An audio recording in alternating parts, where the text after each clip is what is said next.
السلام عليكم ورحمة الله وبركاته. በጣም ነው ማዝነው አንተ ላይ እስከዛ ምንም አይመለከትም። በቃ ልጁን ነው የምፈልገው። በቃ ናዘነስ ምንም አይመለከትም ብለሽ ሁለታችሁን ዝም በሉ። ይበቃችኋል። አይወጣም። ና እንሂድ። አብሽና ትፈልገዋለች። ምንም አይመለከትም ብላለች። እህቷ ነች። ሳይመለከታት እሷ ሳይመለከታት እናንተ የምታጨበጭቡ እዚህም እዛም አይደብርም? አሁን እኔ ነገር አልፈልግም። ወንድሜ ነው የምፈልገው። ና እንሂድ። ወንድምሽ እኮ ይኸውና። ዝም በል አንተ፣ ዝም በል ወንድምሽ ዝም በል። እስካሁን ድረስ ተጫወትክብኝ። ዝም በል አንተ። እኮ ደህና ሆኖ ነው የሚታ ወንድሙ ነው ብዬ ተጫወትክብኝ እስከ ዛሬ። ና ወንድሜ ሰው ነው ግን ሰሚኛለሽ። አሁን የፈለገችውን ማድረግ መብታላት እህቱ ነች አይደለ? ስለዚህ ታሳክመው የፈለገችውን ነገር ታድርግ። መብቷ ነው። ወንድሟ መውሰድ ገባሽ? እስካሁን በር ዘግታችሁ የቀለዳችሁበት ይበቃችኋል። ገባሽ? ሌላ ምንም ነገር የለም። ና ወንድሜ ደህና ነህ አይደል? እሷም የራሷን ህይወት መኖር እንዴት ነው ደህና ነው የምትሉኝ? አልገባኝም። አብርሃም ስትናገር ስላለቀለኩ ምንም አታመጣም። ገባ? አሁን ምንም አታመጣም። ትናንትና እኔ መብት አሳጣሽ ነው አይደል? ማምጣት ይቻላል። ችግር የለም።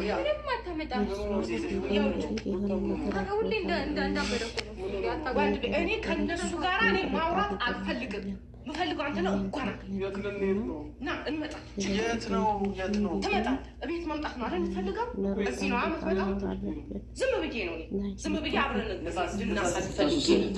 አሁን እኮ አብረን ጊዜ ወዴት ማይፈልግ እናንተ ስንት ነገር እናውራ የለም። አብረን እስከዚህ ድረስ ብዙ ጊዜ እናሳልፋለን ነበር። አሁን ካገኘው ሳምንት አልሆነኝም። ስለዚህ አሁን ከአንተ ጋር ጊዜ ማሳለፍ ፈልጌ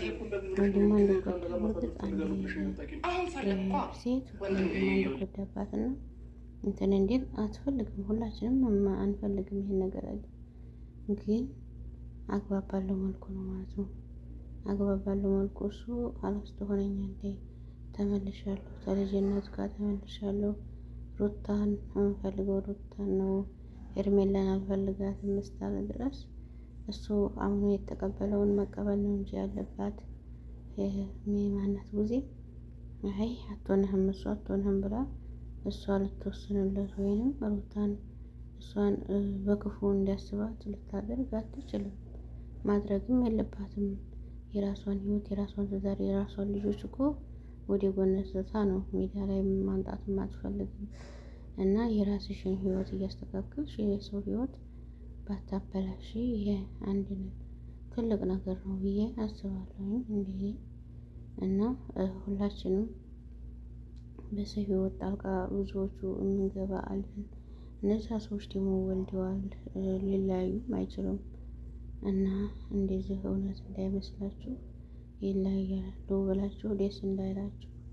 አሁን እየሰራሽ ያለሽው ጊዜ ራስ እሱ ምንም አልሆነም፣ ሩታ ምንም አላደረገችውም።